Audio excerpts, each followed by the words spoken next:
혹시 한국인으로 태어난 것에 대해서 후회를 해보신 적이 있으십니까?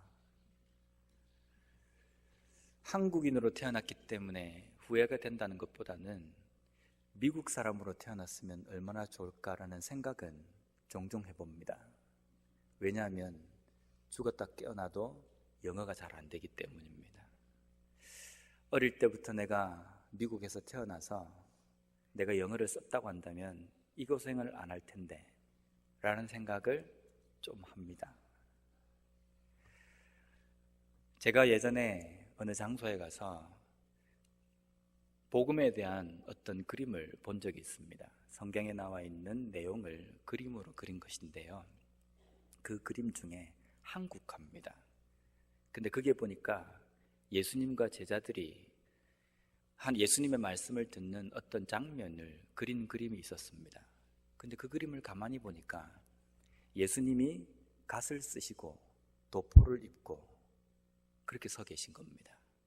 그리고 옆에 있는 제자들도 다 한복을 입고 서 있는 겁니다. 제가 그 그림을 가만히 보면서 우습기도 한데 이 그림에 담겨있는 의미가 뭘까라는 생각을 좀 해보니까, 만약에 예수님께서 조선 땅에, 한국 땅에 태어났으면 참 좋았겠다라는 바람이 그 화가가 그 그림을 통해서 나타내지 않았을까라는 생각이 좀 듭니다. 어떻게 생각하십니까? 만약에 예수님께서 유대 땅에 탄생하시지 않으시고 한국 땅에 탄생을 하셨다고 한다면 우리의 신앙의 판도가 어떻게 달라졌을 것이라고 생각을 하십니까? 우리 한국 땅에 예수님께서 탄생하셨다고 한다면 지금보다 우리가 더 열정적으로 믿고 하나님을 잘 섬기고 정말 복음이 이 한국 사람들의 이 정서와 딱 맞물려서 벌써 이 전 지구가, 전 세계가 복음화가 됐을 텐데 우리가 그렇게 생각을 해볼 수도 있습니다. 근데 한편으로는요, 참 다행입니다. 한국 땅에 예수님께서 탄생하시지 않은 것이 천만다행입니다. 왜냐하면 지금 유대인들의 형편을 보십시오. 예수님이 탄생한 그 땅, 그리고 그 복음에 가장 가까운 곳에서 혜택을 받았던 유대인들의 형편이 어떻습니까? 제일 먼저 예수님을 배격하고 제일 먼저 복음을 받아들이지 않은 사람들이 되어버렸습니다. 현재까지도 예수 그리스도 복음을 받아들이지 않습니다. 근데 반면에 이방인인 우리는 어떻습니까? 그 복음을 받아들이고 예수 믿는 사람, 그리스도인이 되어 있습니다. 그러니까 얼마나 다행입니까? 만약에 한국 땅에 예수님께서 탄생하셨다고 한다면 우리가 지금 유대인들과 다르다라고 장담할 수가 없습니다. 어쩌면 우리가 더 유대인들보다 악하게 예수님을 배격하고 복음을 발로 차버리고 예수님을 십자가에 못 박는 자리에 더 열정적으로 그 행동을 범했을 수도 있기 때문입니다. 이스라엘 백성들이 긴 시간 동안 메시아를 보내주고 그리스도를 보내주겠다라고 이야기하신 구약의 하나님의 그 약속을 모르는 사람들이 아닙니다. 분명히 메시아가 탄생할 것이고 그리스도를 통해서 많은 백성들이 구원에 이를 것이다라는 그 말씀을 선지자를 통해서 그들이 들은 바입니다. 그리고 그것이 선지서에 기록이 되어 있습니다. 그래서 유대인들은 복음이신 메시아 예수 그리스도, 그분이 언젠가는 오실 것이라는 기대를 가지고 살았던 사람입니다. 당시 이방인들은 그런 생각도 잘 없었습니다. 근데 그 예수님께서 유대 땅에 탄생하셨습니다. 그 탄생하신 예수님을 이 유대인들이 어떻게 대했는지 잘 아시지 않습니까? 누가복음 4장 24절에 보면 예수님께서 이렇게 말씀하십니다. 또 이르시되 내가 진실로 너희에게 이르노니 선지자가 고향에서는 환영을 받는 자가 없느니라. 왜 예수님께서 이 말씀을 하셔야만 했습니까? 왜 선지자가 자기 고향에서 환영을 받지 못합니까? 왜 예수님이 유대인들의 손에 죽어야만 했습니까? 왜 유대인들은 예수님을 알아보지 못한 겁니까? 예수님께서 이 말씀을 하신 것은 여느 때와 마찬가지로 회당에서 선지자의 말씀을 낭독하고 난 다음에 곧바로 이 말씀을 하신 겁니다. 왜 가장 가까운 곳에서 예수님을 깨닫고 볼 수 있어야 하는 사람들이 왜 예수님을 알아보지 못하고 그 지경까지 되어버렸는가? 이 이야기는 놀라운 이야기도 아닙니다. 왜냐하면 이사야 선지자의 말씀에 예언이 되어 있는 내용이기 때문입니다. 오늘 읽은 이 본문에 예수님께서 성경을 펼쳐서 읽으신 그 내용이 이사야서 61장 1절 말씀에 기록되어 있는 내용입니다. 제가 한번 읽어보겠습니다. 주 여호와 영이 내게 내리셨으니 이는 여호와께서 내게 기름을 부으사 가난한 자에게 아름다운 소식을 전하게 하려 하심이라. 나를 보내사 마음이 상한 자를 고치며 포로된 자에게 자유를, 갇힌 자에게 노임을 선포하며. 여기에 성령으로 인해서 복음이 선포되어질 것을 예언하고 계십니다. 그런데 그 복음을 받는 대상에 대해서 하나님께서 아주 이상하게 예를 들고 계십니다.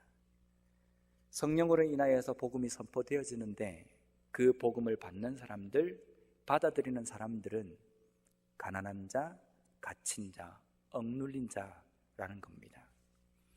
그냥 단순하게 유대인들, 고대하는 사람들 이렇게 표현하시면 되는데 왜 가난한 자라고 말씀하시고 갇힌 자라고 표현을 하셨겠습니까? 여기서 가난한 자, 갇힌 자 이런 사람들은 문자적인 의미로도 우리가 해석이 가능하지만 그 속에 담겨있는 뜻은 이렇습니다. 가난한 자는 그 시대의 사람들로부터 배격당한 아주 낮은 등급에 있는 그런 사람도 되지만요, 유대인이 아닌 이방인들도 그 속에 들어갑니다.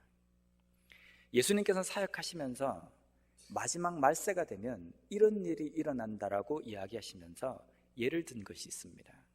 그때가 되면 본토, 본국에 있는 자들은 그 하나님의 나라에서 쫓겨날 것이고 주변에 있는 많은 먼 나라에서 사람들이 그 하나님의 나라로 초청을 받고 들어오게 될 것이라고 예수님께서 말씀하셨습니다. 여기서 이야기하는 본국, 본민은 유대인들을 의미합니다. 그리고 먼 나라에서 초대를 받고 오게 되는 사람들은 이방인들입니다. 우리와 같은 사람들입니다. 복음이 선포되어질 때에 그 복음을 받아들이는 사람은 가까이 있느냐, 오랫동안 그것을 알고 있었느냐, 그것이 문제가 아니라 그 복음이 선포되어지는 그 상황에서 그 복음에 어떻게 반응하느냐가 그 복음의 혜택을 받게 되고 복음의 주인공이 될 수 있다는 그 의미입니다. 유대인들은 복음의 혜택에 가장 1순위에 있다라고 자부했던 사람들입니다. 근데 그 사람들이 복음을 배격하고 발로 차버렸습니다. 그 복음을 십자가에 못 박았습니다. 근데 그 복음이 죽지 않고 부활해서 오늘날 이방인인 우리에까지 전파가 되고 그 복음을 우리는 받아들이고 구원받은 백성이 되었습니다. 이것이 복음입니다. 유대인들은 왜 그 귀한 복음을 우리도 알겠는데, 이 복음이 어떤 은혜인지 우리 자신도 알겠는데 왜 유대인들은 몰랐겠습니까? 그것에 대해서 마가복음 2장 17절에 이러한 사건이 있습니다. 예수님께서 세리들과 식사를 하고 있는 그 자리에 바리새인들과 서기관들이 왔습니다. 그리고 예수님이 세리들과 죄인들과 식사하고 있을 때 제자들에게 이렇게 이야기합니다. 어찌하여 너의 선생은 세리들과 죄인들과 함께 교제하고 식사를 하느냐? 이렇게 물을 때에 예수님께서 이렇게 대답하십니다. 예수께서 들으시고 그들에게 이르시되 건강한 자에게는 의사가 쓸데없고 병든 자에게라야 쓸데있느니라. 나는 의인을 부르러 온 것이 아니요 죄인을 부르러 왔노라 하시니라. 들어보셨죠? 병든 자에게 의사가 필요했지, 나는 병들지 않았다, 나는 건강한 자다 라고 이야기하는 사람에게 의사는 필요 없습니다. 그러면서 나는 건강하다고 이야기하는 소위 의인은 바리새인들과 서기관을 지칭하는 것이고, 나는 병든 자고 나는 죄인입니다 라고 고백하는 사람은 세상에서 당시에 사회적으로 멸시받고 천대받고 이방인 그 사람들을 지칭하는 말씀입니다. 우리 자신을 한번 돌아봅시다. 우리는 죄인입니까? 아니면 의인입니까? 우리는 의인이기도 하고 죄인이기도 합니다. 그런데 복음의 구원의 면에서는 우리는 의인입니다. 예수님께서 죽어주심으로 말미암아 그 복음을 받은 하나님의 자녀가 된 우리는 의인입니다. 하지만 우리가 이 땅의 삶을 살아갈 때에는 항상 죄인임을 잊어서는 안 될 사람들입니다. 우리에게는 육신의 몸을 입고 이 땅에 사는 한 죄에서 벗어날 수가 없습니다. 매일매일 삶 속에서 나는 정말 심각한 죄인이라는 것을 깨닫는 것이 필요합니다. 그런데 왜 유대인은 그렇게 깨달아야 했음에도 불구하고 나는 의인이고 저 사람들은 죄인이라고 그렇게 지칭하고 손가락질을 할 수 있었겠습니까? 어디를 봐서 자신들이 의인이라고 그렇게 당당할 수 있었을까? 이유는 단 한 가지입니다. 마음이 강팍했기 때문입니다. 하나님의 말씀이 그들과 없었던 것은 아닙니다. 선지자가 그들과 함께 없었던 것도 아닙니다. 선지자도 있었고 하나님의 말씀도 있었고 그들은 여전히 성전에서 하나님 앞에 제사를 드리는 사람들이었습니다. 근데 그들은 항상 마음속에 무슨 생각을 갖고 있었냐면 나는 의인이다. 왜 의인이냐면 저 사람보다 내가 덜 죄를 지었기 때문이다. 나는 저 사람보다 나는 선한 사람이기 때문에 나는 의인이라는 착각 속에 살아갔다는 겁니다. 나는 저 사람보다 더 낫다라는 그 기준이 하나님의 말씀에 있는 것이 아니라 나 자신에게 있는 겁니다. 근데 우리가 죄인이고 의인이라는 그 기준은 우리에게서 찾아서는 안 됩니다. 우리가 살아가는 이 인생 가운데 찾을 문제가 아니라 기준은 하나님의 말씀에 정확하게 기록이 되어 있습니다. 하나님의 말씀으로 내 삶을 비추어 봐서 이거 심각한 죄인이구나, 이걸 깨달아야 되는 겁니다. 하나님의 말씀을 제대로 깨달았다고 한다면 내가 죄인인 것을 느끼지 않을 수가 없습니다. 감히 내가 의인이다라고 뻐길 수가 없는 겁니다. 그렇게 착각을 하고 살아간다는 것은 말씀이 우리의 삶 속에 도달하고 있지 못하고 그 말씀을 제대로 깨닫지 못하는 삶을 살아가고 있기 때문입니다. 어떻습니까? 하나님의 말씀을 통해서 내가 심각한 죄인임을 깨달으십니까? 아마 이렇게 이야기를 해도 나는 별로 그렇게 큰 죄를 짓지 않았기 때문에 나는 그래도 선하다라고 자부하실 수도 있습니다. 그러면 저 사람은 죄인이라고 생각하는 사람은 왜 죄인입니까? 왜 그 사람은 죄인이라고 우리가 판단을 합니까? 말씀에 비춰봐서 죄인이기 때문입니까? 법적인 어떤 문제를 놓고 잣대를 댈 때 저 사람은 죄를 지었기 때문에 죄인입니까?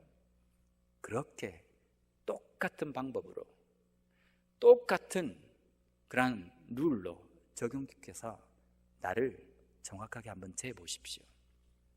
말씀으로 나를 판단해보고 여러 가지 것을 통하여서 나를 판단해볼 때 그래도 내가 의인이라고 판결이 난다고 한다면 좋습니다. 그런데 만약에 우리가 진정으로 하나님의 말씀으로 우리 자신을 비춰본다고 한다면 우리는 의인일 수가 없습니다. 죄인입니다. 왜냐하면 예수님께서 우리를 위해서 이 땅에 오셨지 않습니까? 예수님께서 이 땅에 오신 목적이 죄인을 부르러 오셨다는 겁니다. 내가 의인이라고 자부한다면 나를 위해서 오신 것은 아닙니다. 내가 죄인이라고 고백을 해야 예수님이 죄인인 나를 위해서 오신 겁니다. 그래서 우리는 죄인인 겁니다. 내가 죄가 없는 것 같은데 왜 죄인이냐? 말씀을 잘 보십시오. 그러면 내 입에서 죄인입니다라는 고백이 나오지 않을 수가 없습니다. 매번 기도할 때마다, 예배 드릴 때마다 내 이 심각한 죄를 어떻게 할까? 가슴이 처지지 않을 수가 없습니다.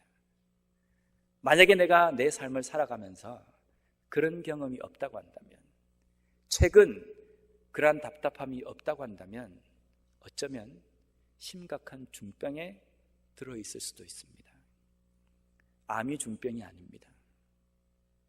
어떤 다른 심각한 병이 중병이 아니라 하나님의 말씀이 깨달아지지 않는 것이 중병 중에 중병입니다.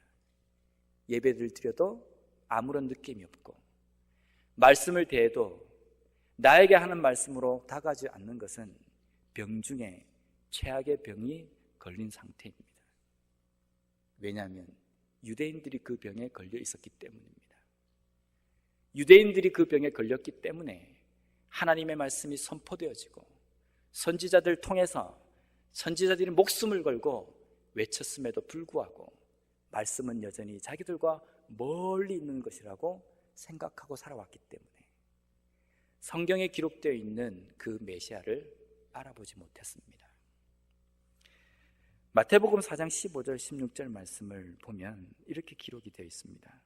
스불론 땅과 납달리 땅과 요단강 저편 해변길과 이방의 갈릴리여, 흑암에 앉은 백성이 큰 빛을 보았고 사망의 땅과 그늘에 앉은 자들에게 빛이 비치었도다 하였느니라. 여기에 보면 여러 지역들이 나옵니다. 스불론, 납달리, 요단강 저편 해변길, 그리고 갈릴리. 이 지역들의 공통점은 지금 현재 이스라엘 유대인들의 그 땅의 가장 북쪽에 있는 지역입니다. 유대인들이 살고 있는 그 지역의 북쪽에는 강대국들이 자리 잡고 있습니다. 구약시대 때 이스라엘 백성들이 하나님 앞에 잘못했을 때에 그 북쪽에 있는 나라들을 통하여서 침범을 받고 포로가 되기도 하고 어려움을 당하기도 했습니다. 그러니까 북쪽의 강대국들의 접경 지역에 있는 그 지역이 방금 읽어드린 스불론, 납달리, 갈릴리 지역입니다. 근데 이 스불론과 납달리, 이 갈릴리 지역의 상황이 어떤지 아십니까? 땅은 유대인들의 땅이지만 한 번도 유대인들이 자치적으로 통치한 적이 없는 곳입니다. 왜냐하면 전쟁이 일어난다 그러면 가장 먼저 피해를 보는 땅이기 때문에. 땅은 유대 땅이지만 문화와 여러 가지 도덕적인 것, 가치관 이런 것들이 유대인들과는 다르게 이방인들과 같은 상황이었습니다. 그래서 여기에 보면 유대인의 땅인 갈릴리 앞에 뭐라고 기록되어 있냐면 이방의 갈릴리여라고 되어 있습니다. 당시 유대인들은 이 땅은 버림받은 땅과 마찬가지라고 생각했습니다. 거의 이방인의 땅처럼 취급을 했다는 겁니다. 근데 그 땅에 메시아가 탄생했습니다. 예수님께서 그 땅에 탄생하셨다는 겁니다. 암흑 가운데 있는 그 지역이 빛을 보았다라는 그 표현이 바로 이 의미입니다. 그 당시에 메시아가 나사렛, 거기서 탄생했다고 그랬을 때 무슨 선한 것이 거기서 나겠느냐라는 의미가 여기에 있습니다. 유대인들이 그 땅을 이방인 취급을 했기 때문에 그렇게 생각을 한 겁니다. 적어도 메시아라고 한다면 예루살렘이나 어떤 중심 지역에 순수 혈통들이 많은 그 지역에 메시아가 탄생할 것이라고 기대하고 있었기 때문입니다. 근데 그 땅에 예수님께서 탄생하셔서 제일 먼저 그 땅에 복음을 선포했습니다. 암흑 가운데 있는 땅이 복음의 혜택을 가장 먼저 받게 된 겁니다. 이거는 복 중의 복입니다. 차선도 아니고 제일 우선으로 복음의 선포의 혜택을 받은 사람들. 그런데 이 사람들이 그 복음 앞에서 어떻게 대했는지 아십니까? 오늘 읽은 이 본문 말씀의 뒤쪽에 보면요, 예수님의 그 말씀을 듣고 복음을 듣고 사람들이 뭐라고 반응을 하냐면, 저거는 목수의 아들이 아니냐, 무슨 자격으로 저런 말을 하느냐. 그래서 예수님을 동네 주변에 낭떠러지까지 몰고 가서 거기서 떨어뜨리려고 밀치려고 하는 행동이 오늘 누가복음에 기록되어 있습니다. 복음을 받아들였는데 정말 하나님께서 이 지역 가운데, 암흑 가운데 있는 이 지역에 복음의 혜택을 주셨는데 그 혜택을 받은 이 지역이 어떻게 반응을 하냐면 그 메시아, 그 복음을 발로 차버립니다. 참 복음이 희한합니다. 복음이 전해지면 저 사람은 분명히 잘 받아들일 것 같은 사람이 잘 받아들이지 못합니다. 그런데 때로는 저 사람은 죽었다 깨어나도 신앙인이 될 수 없고 복음을 받아들이지 않을 것이라고 생각하는 사람이 복음을 듣고 변화되고 예수 믿는 사람을 우리가 종종 목격하게 됩니다. 어떻게 된 겁니까? 복음이 일반적인 학설이나 어떤 지식이나 이론이 아니기 때문입니다. 그런 이론이나 학설이라고 한다면 우리가 잘 설득하면 그 사람이 받아들일 수 있습니다. 그런데 복음은 설득해서 될 문제가 아닙니다. 복음에는요, 반드시 따라서 함께 있어야 될 것이 성령의 역사하심입니다. 성령의 역사하심이 있어야지만이 그 복음이 제대로 들려지는 겁니다. 성령의 역사하심이 있어야 그 복음 앞에 어떻게 반응해야 될지가 즉각적으로 반응이 나오는 겁니다.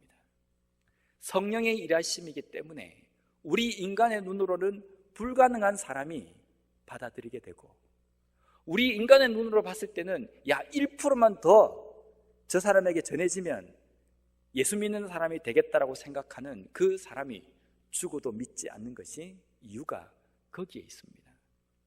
그렇다면 우리가 복음을 생각할 때에 반드시 성령의 역사심과 함께 결부해서 생각해야 됩니다. 오늘날 우리에게 이 복음은 어떤 것입니까? 복음은 곧 예수 그리스도입니다. 초림의 예수 그리스도는 우리를 위해서 죽으시는 그 십자가 사역을 선포하셨다고 한다면, 이제 우리에게 이 복음은 다시 오실 그 메시아, 그 복음을 기다리면서 우리가 이 땅에서 이 복음을 어떻게 다루며 선포해야 될지를 우리에게 가르쳐주고 우리에게 명령하신 겁니다. 그래서 그 복음이 우리와 함께 있기 때문에 우리는 이 복음을 온전히 깨닫게 하기 위해서는 최우선적인 조건이 성령의 역사하심이 우리의 삶 속에 있어야 된다는 겁니다. 제가 삼국지를 한 3번 정도 읽었습니다. 왜 3번 읽었냐면요, 삼국지를 3번 읽지 않은 사람하고는 인생을 논하지 말라, 이런 말이 있습니다. 그래서 한번 내가 3번을 한번 읽어보자, 내가 인생을 좀 알 수 있을지, 그래서 읽었습니다. 세상 사람들은요, 이 삼국지라는 책을 그렇게 생각합니다. 3번 정도 읽는다는 것은 단순하게 횟수가 문제가 아니라 삼국지에 나와 있는 여러 가지 삶을 살아가는 데 지혜와 처세술이 있습니다. 그것을 제대로 알지 못하는 사람과는 인생을 논하지 말라, 이렇게 생각합니다. 저는 이 말씀이 성경의 가장 서두에 좀 기록이 되었으면 좋겠습니다.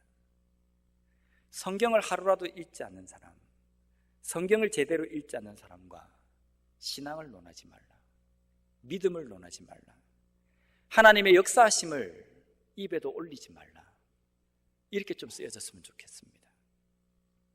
담배에 보면 아주 경고 문구가 있습니다. 한국에는 있습니다.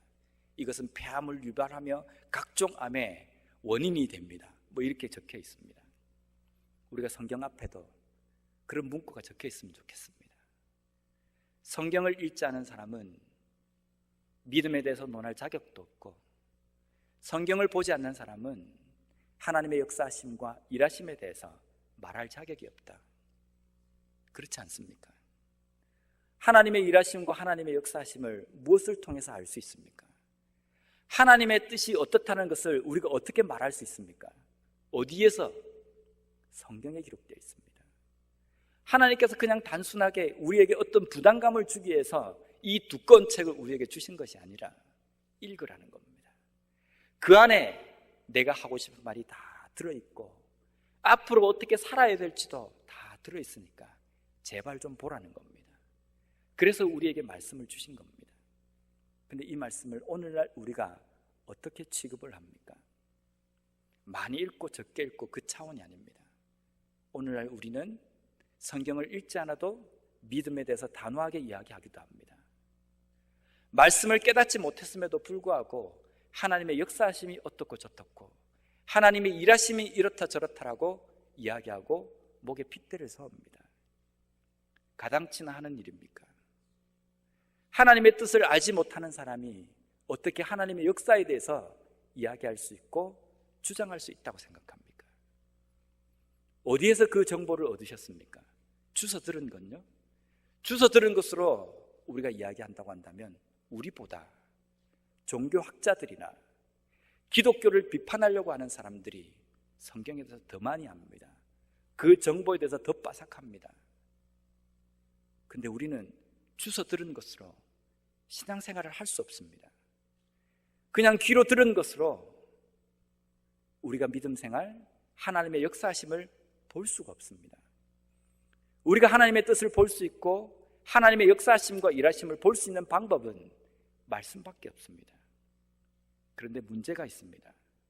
유대인들에게도 하나님의 말씀이 있었고 지금 우리에게도 말씀이 있는데 말씀이 있었던 유대인들이 복음을 깨닫지 못하고 듣지 못했습니다. 왜 그렇습니까? 문제는 하나님의 말씀을 어떻게 내가 듣고 받아들이느냐라는 겁니다. 제가 초두에 말씀드렸습니다. 중병 중에 중병은 하나님 앞에 서 있음에도 불구하고 내 마음속에 아무런 깨달음이 없는 그것이 중병이라는 겁니다.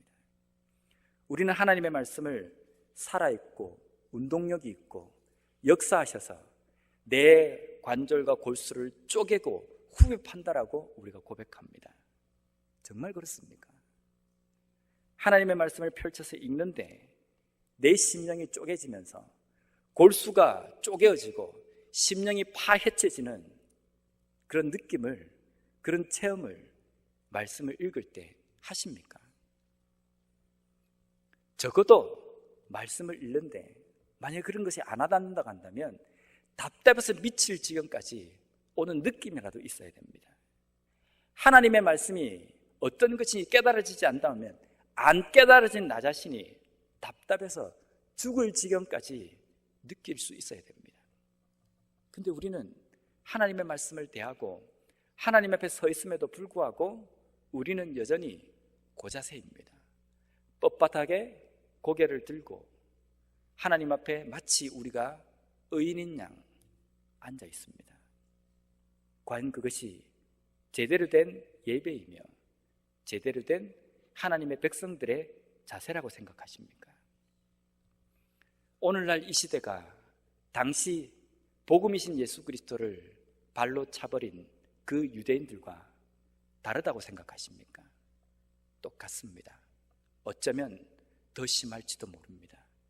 왜냐하면 지금은 우리가 물질적으로나 환경적으로 먹을 만큼, 누릴 만큼 별 문제 없이 살아가기 때문에 우리의 마음 가운데 그런 열정이 없습니다. 내 수입이 몇 %가 줄어드는 것 때문에 내 심장이 벌렁거리며 밤에 잠이 안 오는 체험들은 합니다. 그런데 하나님의 말씀이 들려지지 않고 하나님의 뜻을 깨달을 수 없는 나 자신 때문에 심장이 벌렁거리거나 밤에 잠이 잘 안 오거나 이런 경험을 하십니까? 이 시대가 그렇기 때문에 뭐가 그렇게 큰 문제냐? 큰 문제입니다. 그렇게 생각하다가 유대인들은 예수님을 맞았습니다. 그렇게 생각하는 유대인들이 예수님을 어떻게 다루었는지 우리는 잘 알지 않습니까? 오늘날 우리에게 다시 오실 메시아, 그 복음이 오신다고 한다면 우리도 똑같이 유대인들처럼 행동할 가능성이 아주 높습니다. 구름 타고 나팔 불며 주님께서 오신다, 그건 알 수 없습니다. 도적같이 오신다는 말씀이 있습니다. 거기에는요, 초림의 예수님처럼 그거보다 더 은밀하게 오실 수 있다라는 의미입니다. 근데 그 예수님을 준비하는 우리가 지금 현재 말씀 가운데 깨어 있어야 되는데 말씀을 듣고 잡니다. 배고 잡니다. 그 안에 하나님의 뜻이 무엇이 있는지, 나는 왜 그것을 깨닫지 못하는지 거기에 대해서는 전혀 답답해하지 않습니다. 우리가 말씀을 펴보고 답답해하는 경우는 내 문제가, 심각한 문제가 발생되었을 때, 내 스스로는 어떻게 할 수 없을 때 그제서야 말씀을 펴보고 한번 기도를 합니다. 그래서 내 삶 속에 어떤 문제가 해결이 되면 성경을 가장 먼저 덮습니다. 우리의 삶이 그렇지 않습니까? 이런 삶이, 이런 그리스도인이 정말 하나님께서 원하시는 그리스도인 삶이라고 생각하십니까? 어떤 삶이 진짜 예수 믿는 삶이라고 이야기하십니까? 주일날 교회 나오는 것, 종교란에다가 기독교라고 적는 것이 그리스도인입니까? 그건 그냥 교회 다니는 사람입니다. 하나님께서 원하시는 것은 예수 믿는 사람, 더 심하게 표현하면 예수에 미친 사람입니다. 말씀에 미치고 예수님 때문에 우리가 좀 심하게 표현하면 환장한 사람들을 하나님께서는 요구하시는 겁니다. 자기의 십자가를 지고 나를 쫓으라는 그 예수님의 말씀에는 그것이 포함이 되어 있습니다. 예수님의 십자가가 만만해 보이십니까? 대충 지면 질 수 있을 것이라고 생각합니까? 보통에서는 질 수 없습니다. 예수님을 따라간다는 것 만만한 것이 아닙니다. 우리의 힘으로는 절대로 할 수 없는 겁니다. 그 길을 예수님은 오라고 이야기하십니다. 근데 우리는 갈 생각조차도 하지 않습니다. 십자가는 지워지지 않음에도 불구하고 나는 십자가를 졌다라고 착각하며 걸어갑니다. 내가 가는 길은 나 자신을 위한 길인데 이것이 십자가의 길이라고 착각하며 살아갑니다. 왜냐하면 말씀이 우리 속에 없기 때문에 잘 가고 있는지 그렇지 못한지에 대해서 점검을 할 길이 없기 때문입니다. 주일날 설교 말씀을 몇 번 듣고 인터넷을 통해서 설교 말씀을 듣는 것으로 말씀을 깨달았다고 생각하십니까? 그렇다고 한다면 이 성경을 목사들에게만 주시지 왜 우리에게도 주셨겠습니까? 목사들만 성경을 보고 잘 전하라고 하면 되지 왜 우리에게 그 말씀을 주셨겠습니까? 그것이 아닙니다. 우리 자신이 말씀 앞에서 하나님과 1대1의 독대가 있어야 합니다. 그 독대를 통해서 내 자신이 처참하게 깨지는 경험을 할 때에 우리는 비로소 진정한 그리스도인이 될 수 있다는 겁니다. 유대인들이 그 복음을 발로 차버린 이유가 또 한 가지가 있습니다. 마태복음 4장 17절에 보면 예수님께서 복음을 이제 사역을 시작하실 때 제일 먼저 선포하신 내용이 기록되어 있습니다. 이때부터 예수께서 비로소 전파하여 이르시되 회개하라 천국이 가까이 왔느니라 하시더라. 이 말씀을 가만히 보면 천국에 들어가기 위해서 회개를 해야 된다는 식으로 우리가 해석할 수 있습니다. 근데 이 뜻은 그 뜻이 아닙니다. 회개하라 천국이 가까웠느니라, 이 말을 뒤집어야 합니다. 천국이 여기에 임했다, 그러면 회개하게 될 것이다 라는 겁니다. 천국이 왜 이곳에 임했습니까? 예수님께서 계시기 때문입니다. 만왕의 왕이신 그 메시아가 지금 이곳에 계신다. 그곳이 하나님의 나라입니다. 천국입니다. 그 천국이 이곳에 임했기 때문에 그 예수님을 온전히 바르게 접하고 본 사람은 그 입을 통해서 죄를 토해내게 될 것이다 라는 겁니다. 죄를 토해내는 것은 예수님을 만나는 사람 모두의 공통적인 반응이었습니다.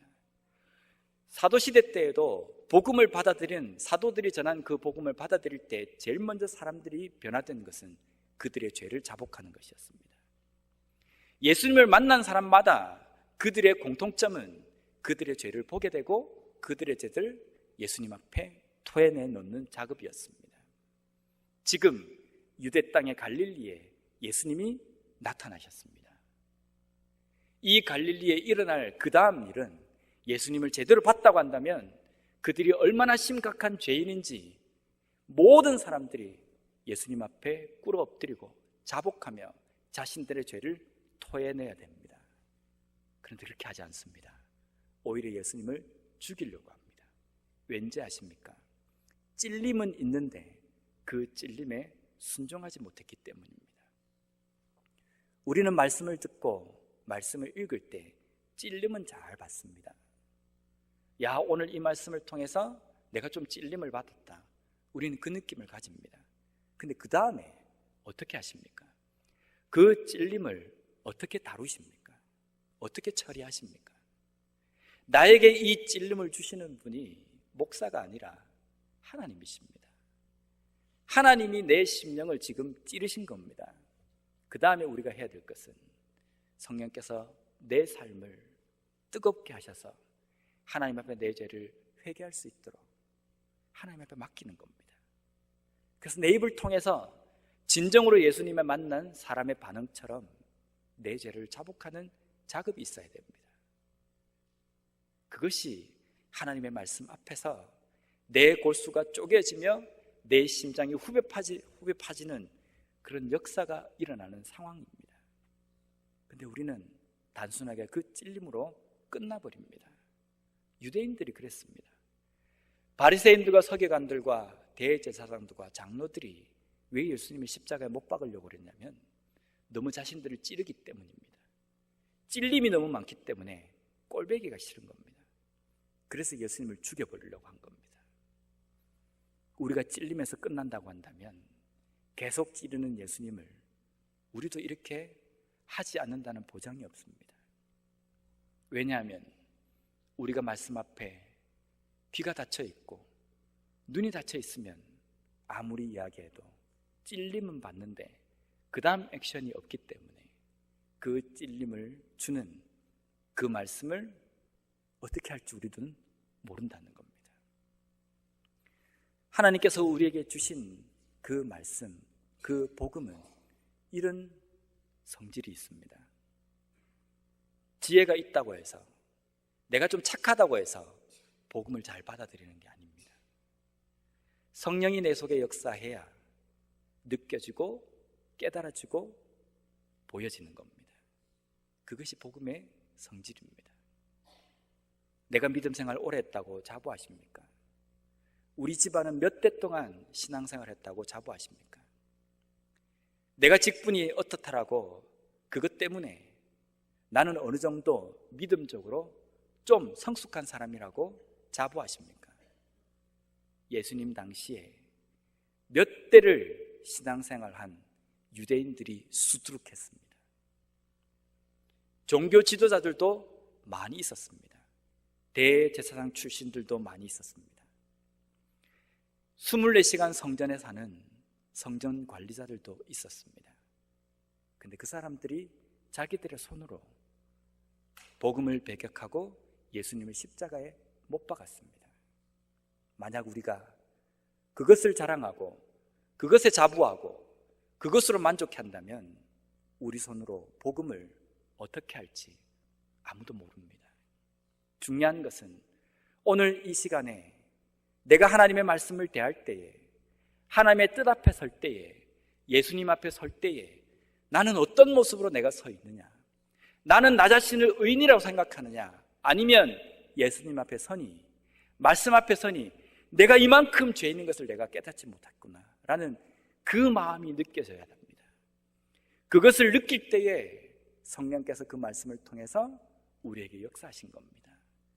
만약에 내 삶 속에 말씀을 읽기는 읽는데, 예배는 많이 참석하고 설교는 많이 듣는데 여전히 내 마음속에 어떤 느낌이나 어떤 감동이나 어떤 역사심이 없다고 한다면 심각하게 생각해야 됩니다. 너무 깊은 병에 들어있기 때문입니다. 어떻게 살아있는 말씀을 대하는데, 내 속에 성령이 계시는데 말씀을 대하는데 냉랭할 수 있습니까? 어떻게 뜨겁지 않을 수 있습니까? 어떻게 내가 의인이라고, 저 사람만 죄인이라고 어떻게 그렇게 교만한 반응을 할 수 있겠습니까? 하나님이 살아계시고 살아계신 말씀 앞에 내가 서 있는데 어떻게 그런 삶이 될 수 있습니까? 병들었기 때문입니다. 영적인 중병에 들어있기 때문에 모르게 되는 겁니다. 그 병이 얼마나 심각한지조차도 깨닫지 못하기 때문에 나는 건강한 사람이다, 의사가 필요 없다라고 이야기하는 겁니다. 예수님이 필요하십니까? 복음이 필요하십니까? 그 복음 때문에 얼마나 갈망하며 내 마음속에 그것을 깨닫기 위해서 몸부림을 치십니까? 오늘 우리에게 주시는 이 말씀을 제대로 깨닫고 다시 한번 말씀으로 돌아갔으면 좋겠습니다. 말씀으로 돌아가서 내가 얼마나 심각한 죄인인지, 하나님의 긍휼이 없이는 내가 한순간도 살 수 없음을 깨닫고 하나님 앞에 나의 죄를 온전히 자복함으로 말미암아 용서하시는 은혜, 긍휼의 그 은혜를 온전히 경험하고 앞으로의 내 삶 속에서 어떻게 역사하실지를 온전히 고대하며 살아가는 우리와 우리 교회가 되었으면 좋겠습니다.